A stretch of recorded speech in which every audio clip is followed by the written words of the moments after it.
going on, Jerome's? It's a good day to have a good day, and all of the questions about the Vikings in training camp and preseason, they're done, as the rooster is set. Now, before we get to, hey, will Kevin O'Connell and Kwesi Adofo-Mensah, yeah, it might be all that you get. Ted Lasso approach work. Unfortunately, we don't have to worry about a quarterback controversy this year. Yeah, but slinging Sam Darnold coming on in as America's quarterback. That's right. I feel like we should just get that branding that sticks. We need to do a full video where we just make up the nicknames, official nicknames. We're the official nickname giver of the team. And also, how much is Justin friggin' Jefferson's revenge tour? How good is it going to be? Jets 2K? It's going to be great. And also Flores, with all the Tua comments, with all the drama, unleash the fury. Unleash the fury. But with 53-man cutdowns and practice squad now in place, there's some questions about the construction of the rooster and what the plan is going forward. So we have 10 burning questions about the Minnesota fighting Vikings. I'm feeling good. It's a good day. It might be a residual sugar high from the fair. Is what it is. Number one, who's going to return kicks? So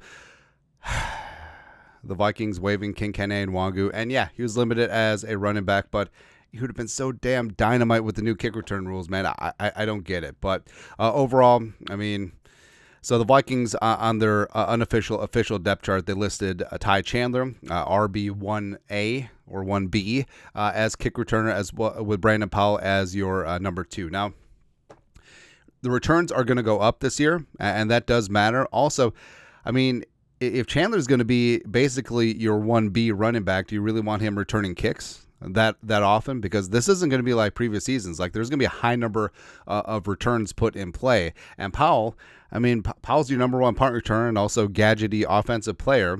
So, I mean, yes, you do have to put someone back there, but I think what is more likely in this scenario as well is it'll be a mixture of Chandler and Brandon Powell. Coach Had has already talked about using 2 returners split so that you can cover more ground back there with the new rules. Also, the fact that Dwayne McBride, as well as Thayer Thomas, who they got a lot of kick return work in during preseason and especially training camp, are on the practice squad and would be available for game day elevation. So it's probably where we're at with that. Number 2, running back plan. So speaking of Ty Chandler, so what is going to be planned? Now, when the Vikings initially had their 53-man roster with only 2 running backs, I thought it was a bit of a red herring, because I understand it now with the larger practice squads and elevation rules that, hey, I mean, just because you're bereft at one position, it may be more about protecting other guys, having them on the initial 53 and yada, yada, right? But Jones and Chandler, that's going to be your 1-2 punch, and I think it's going to be a hell of a punch, man. 5-finger death punch. Aaron Jones got plenty left in the tank. I think Ty Chandler has a chance to go boom this year. Oh, have you guys seen, like, the viral videos of the Costco? It's like dad and his kid, and they just go boom. It's just like, why didn't I think of that? But the practice squad as well. So you got the veteran Myles Gaskin as well as Dwayne McBride on there too. And I'm sure if King Kene didn't get claimed by the Saints, who had the number 14 waiver claim, that the Vikings probably would have put Kene back onto the practice squad, but it sort of is what it is. So overall, like running backs 1 through 4, I feel pretty good about it. But also, the Vikings certainly could and should be scouring the market throughout the year and potentially adding another running back at some point. Next up, number 3, who's wide receiver 4? All right, so wide receiver 3 is already spoken for. Jalen Speedy Naylor deserves a shot, man. But in terms of, like, all right, so Jefferson, Addison, Naylor, who steps up as the wide receiver 4? Tristan Jackson, Brandon Powell, who they love a lot. But Jackson, frankly, I think has outplayed Powell in training camp and preseason. He's looked really, really damn good, man. So if another receiver needs some snaps, and we'll get into potentially why here in a second, I do think that Tristan Jackson should indeed be that guy. Although, God, Sherfield's such a good run blocker. I feel like, so that was the compliment that was used on, like, Devin Aroma should do, and also Joe Webb when they're flip-flopping him back and forth from wide receiver. He's a really good run blocker. I mean, in terms of running routes and hands, garbaggio, but he can run block. Next, number 4. Will there be a quarterback 4? So something that stood out is that the Vikings, well, importantly, rostered Jaron Hall, because it would have been a gamble getting him down onto the practice squad. And also, like, how much faith do you have in Nick Mullins? And if anything happened to slinging Sam Darnold, like, what's going to be your plan here? Right, but also last year, it definitely showed the importance of keeping multiple quarterbacks in the sphere, and I think that the Vikings, it would behoove them to have a quarterback on the practice squad. Now, Matt Corral, obviously wasn't it, even though he got a very short audition. But I think the Vikings should certainly be searching out there in terms of practice squad, in terms of the market of adding another quarterback, just to kick the tires. I mean, just to take a look-see. And also, like, just getting a closer look at them, having them in practice for a week, and see if you want to extend a futures contract to them in the offseason. Put them on a 90-man and see what happens there as quarterback 4. Because also, if you think about it, Nick Mullins is out of contract this year, and Sam Darnold is obviously not going to be here past one season in all likelihood because of J.J. McCarthy. So, I mean, you got McCarthy and you got Jaron Hall. I mean, so there's going to be room for camp arms next year, so may as well start doing your homework early. Next up, number 5, interior offensive line depth. So, practice squad, you do have Tyrese Robinson and Henry Bird, which is fantastic. I love me some T-Rob. Also, I think that Tyrese Robinson should be one of the 4 players that you can protect every single week on the practice squad to avoid them being poached. I think that would be smart. I love Tyrese Robinson, man. And also with Dalton Reiser on injured reserve, designated for return, but will miss a minimum of 4 games. Dan Feeney was also dinged up, so I'm not saying, but if one of your interior offensive linemen falters, like, who is going to be next up? Let's say it's a right guard, right? I know that they've worked Walter Rouse inside at right guard. Juergens has worked both guard spots and center, but I don't know, like, who do you really feel comfortable with? Like Dan Feeney? I don't know. Feeney. But a little bit surprised. I thought that was an area where the Vikings potentially could have added at the cut down time, but who knows? Still plenty of time. Next up, number 6. Speaking of wide receivers, so Addison's ankle a concern. Now, again, for the 17,000th time, it's extremely unlikely that Addison is suspended this year because the NFL, even though there's a mandatory 3-game suspension with alcohol violations, they usually wait until the legal process plays out. And barring Addison just pleading guilty on October 6th, his court date, or whenever it is, I'm sure that his court date will get moved because it's the day after the London game. But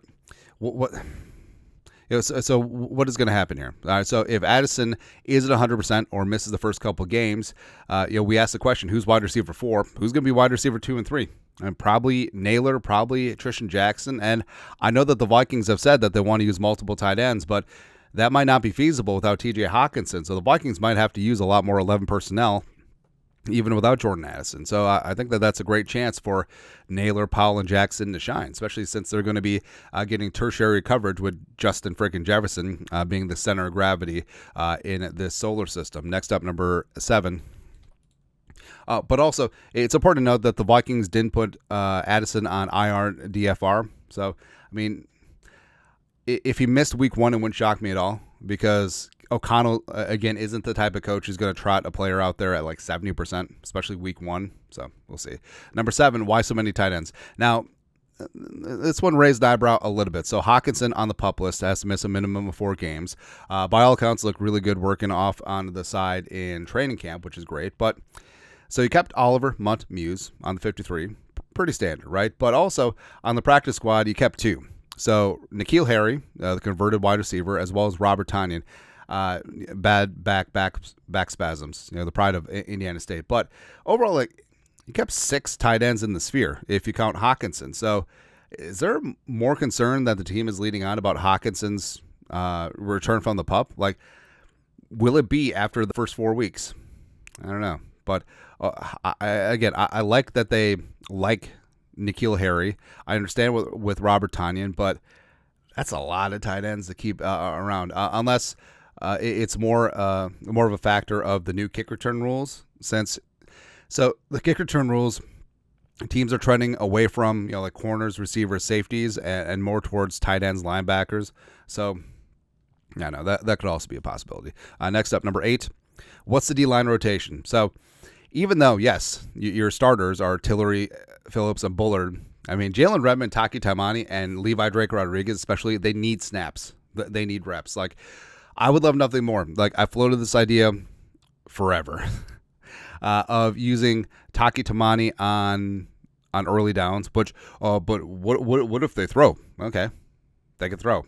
Sure. And then having Harrison Phillips play that 4-tech, 5-tech spot, I feel like it would definitely utilize his strengths, and also I think that it would definitely save on some of the wear and tear on his body later in games and later in the season, which is something that Flores has said that he wants to do after Phillips played a career high in snaps last year. Plus, he certainly does have that versatility. Plus, Levi Drake Rodriguez needs to be in on passing downs. If the Vikings play an even front, just put him at one of the B gaps and just let him blow it up and get some. Let's go, man. Same thing with Jalen Red. Like, Jalen Redmond's got some sneaky boogie to him, man. Like, I'm a fan of Jalen Redmond's game. And also, the fact that he got kicked out of practice for fighting with his own teammates, like, he's got some fire in him, man. I love it. And, I will always love me some James Lynch and Jaquelin Roy, but I'm really glad that it wasn't name recognition or incumbency or draft pick status when it came to the decision with these 3 defensive tackles. Fantastic. Really good here. Next up, number 9. Who is cornerback 4? CB4. Isn't that like a Chris Rock movie? So Gilmore, Shaq are going to be your 2 outside starting cornerbacks. Byron Murphy Jr. in the slot, which is his best spot. But when there's when there's rotation, who's going to be the 4th cornerback? So obviously Fabian Moreau, they trust a lot on the outside, the veteran. Caleb Evans has his merits and also was a starter last year. What about Dwight McLaughlin? I feel like Dwight's just gotten after it, man. Plus, in terms of your game day 47 or 48, I mean, McLaughlin and Evans are going to play more special teams than Moreau, so that could be a factor as well. But we'll see. Ideally, Gilly, Shaq, and Murph, like, they don't come off the field and they each play 1,100 snaps. Certainly take that. Lastly, number 10. What other changes are out there? So, if history has taught us anything, like, nothing is set.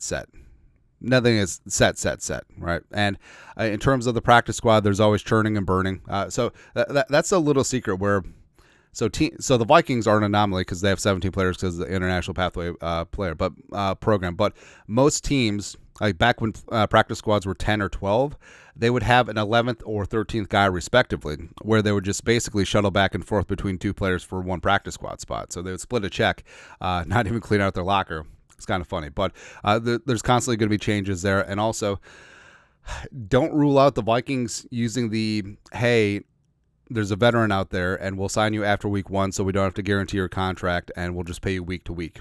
It's basically what the Vikings did last year with Reisner, except they signed week 3. But there's always changes, and unfortunately, there's always attrition. But, yeah, there's change is going to come. Try, man. But that is it for right now.